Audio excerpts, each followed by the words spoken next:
I want to talk about ESG versus impact today, and I'm probably going to ramble a little bit in there because this topic kind of really gets to me sometimes. It's something that I think, well, I'm just going to start. So I'm going to read a definition of ESG from Investopedia. So that's not coming out of my own mouth. So this is what Investopedia says when you search for ESG, which stands for environmental, social, and governance. So Investopedia says a set of standards for a company's behavior used by socially conscious investors to screen potential investments. A set of standards. So this is just, don't all companies have standards? So if you have a company and you don't have these standards for these certain things like environment, like social, like governance, why do you have to be certainly tagged this way? I mean, I think this is the biggest thing is that we keep making this something when it should be the basics. That's my first gripe. My second gripe is that this definition says it's used by socially conscious individuals, so investors. So you're telling me that if you're not socially conscious, you don't give a crap how the company affects the environment, how they affect social, and how they govern themselves.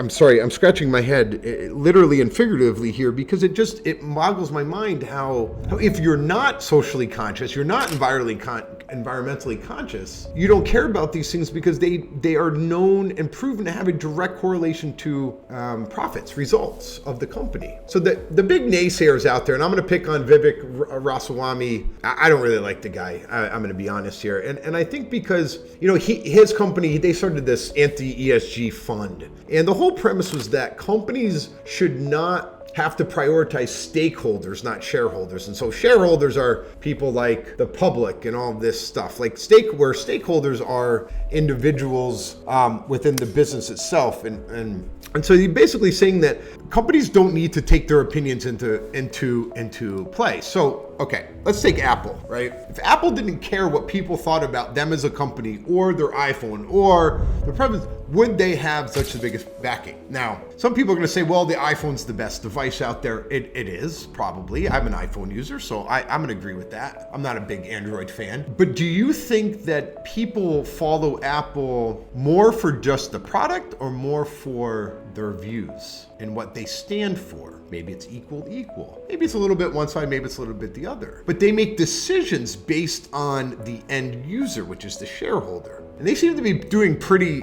good. Last time I checked, they're worth over $3 trillion. Last time I checked, Vivek Ramaswamy's anti-ESG fund is like a few $100 million. I know, I'm not comparing apples to apples, but I'm trying to make a point, and I hope you can see that. So, the other thing about the ESG is that ESG is really looking at what did a company do. So when you report at the end of the year, you have a report, I did this, I produced this much carbon, I invested this much into this. And so it's really looking backwards. And again, it's about a policy that says like, I'm gonna lower my carbon every year. That could be a policy for how a company governs their environmental policies. So the reporting metrics are inconsistent. There's so many different types. And so the data has become questioned. And we did a bad job. People made this something in order to highlight it, and then, but it's basics. So I'm gonna move to impact now because I'm an impact guy, and I think you all know that. But see, the difference between impact is forward focused. So say you go to, I wanna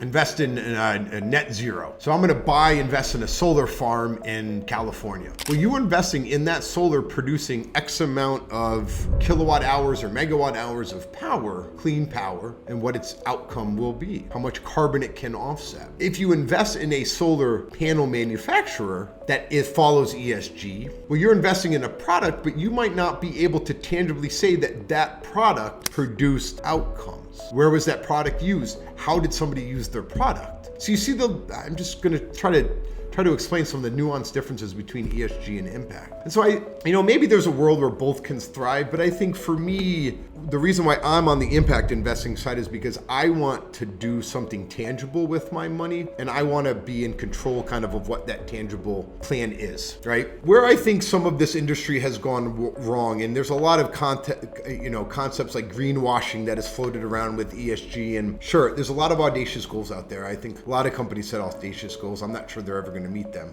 If you take something like leadership in an environmental and engineering, environmental and excellence in design, right? And this was started 20 something years ago. I mean, I got my certification back in 2005, I think, or 2006. And I was one of the early adopters of it. And the construction industry, that program, which has been fantastic, and most codes are now basically following LEED for the most part, even the certified level, which is huge progress. But we've actually made green buildings, sustainable buildings, which I'm not going to use those words from this point on, I'm going to call the right building, the right design. We've made those a premium. Now we've created this social divide between what good is and the minimum is to non-good. So if I do a sustainable building, every contractor out there, every product up there, it's going to cost me more money because somebody says, well, you're doing something different. That's only because we're making it different. We created a product. So it almost has sometimes in a weird essence, and I might get some flack for this one. I'd rather avoid certifications. I'd rather skip it and just say, this is just the minimum stuff that you need to do. And if you do this, you don't need a certification on your building that says I do great. Because that certification on your building, these certifications, they are wonderful, but they're leading to a bigger social divide.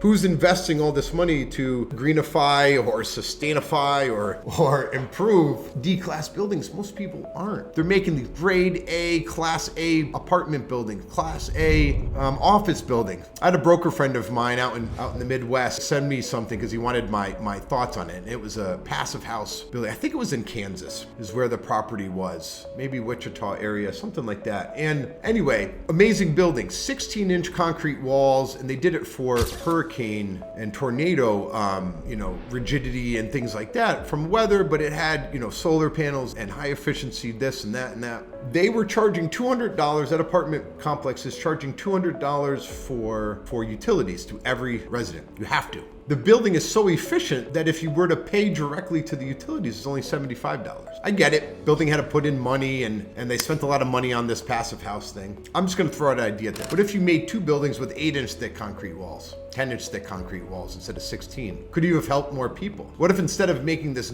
zero energy passive house thing, what if you made something that was, 60% better than code, 70% better than code, but you made 2 buildings and you offered them at more affordable pricing? What's the difference in impact there? So I'm all for this net zero stuff, but you will not find me promoting these big audacious things. I'm here to tackle the little stuff, because the little stuff is where the biggest problem lies. It's our C-class properties, our D-class properties, the ones that people are ignoring, the aging infrastructure. Ensure that passive house that somebody built, that class A property, it's gonna become a class C in 20 years. Sure, it'll last. That building will be standing 50 years plus from now. But the problem that we have today is that we aren't addressing the problem. Maybe we're even creating a new one without knowing. So how do we bring the simple basics of smarter building design to the masses? That's impact investing. And that's where I believe that impact is stronger than ESG. I hope you like this. If you enjoyed it, please leave me some comments. Come to our website, sign up, reach out to us. This is a passion for me. I think you can see that probably in it. And I love talking about this. So if you have any ideas on what we could talk about in the future too, please share. We're always looking for some good ideas.